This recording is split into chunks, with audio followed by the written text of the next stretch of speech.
அனைவருக்கும் வணக்கம். இன்றைக்கி பார்க்க போகிற டாபிக் 5ஆம் வீட்டில் பாவர்கள்.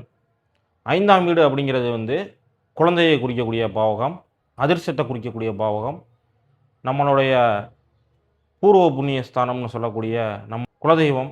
ஸோ இந்த மாதிரி முக்கியமான ஒரு பாவகமாக இந்த 5ஆம் பாவகம் வருது. எந்த ஒரு லக்னமாக வேணால் எடுத்துக்கோங்க. உதாரணத்துக்கு இந்த விருச்சிக லக்னம், லக்னத்துக்கு 5ஆம் வீடாக வரக்கூடியது இந்த மீனம்.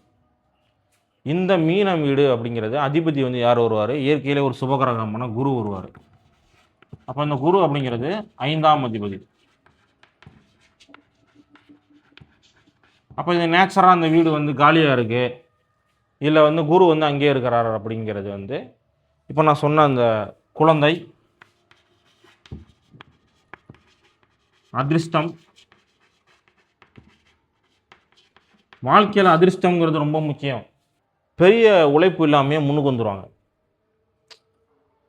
நிறைய பேர் பார்த்துட்டிங்கன்னா ரொம்ப கஷ்டப்பட்டு உழைப்பாங்க, கடின உழைப்பு இருக்கும், ஆனால் வாழ்க்கையில் முன்னுக்கு வர முடியாத நிலைமை. பட் அதிர்ஷ்டம் இருக்கிறவங்க டக்கு டக்கு டக்கு டக்குன்னு வாழ்க்கையில் முன்னேறி போயிட்டே இருப்பாங்க. அப்போ அந்த அதிர்ஷ்டங்கிறது இந்த 5ஆம் வீடு தான். அப்போ இந்த 5ஆம் வீடு அதே மாதிரி குலதெய்வம். குலதெய்வம் முக்கியம். குலதெய்வ அருள் அதை கொடுக்கக்கூடியது இந்த 5ஆம் வீடு தான். இந்த 5ஆம் வீட்டில் பாவகிரகங்கள்னு சொல்லக்கூடிய சனி செவ்வாய் ராகு கேது, சனி செவ்வாய் ராகு கேது அமரும் பொழுது, பாவகிரகங்கள் அமரும் பொழுது என்ன ஆகும் அப்படின்னா, குழந்தையால் பிரச்சனை. குழந்தை பெண் குழந்தை பிறக்குது, ஆண் வாரிசு இல்லாத அமைப்பு.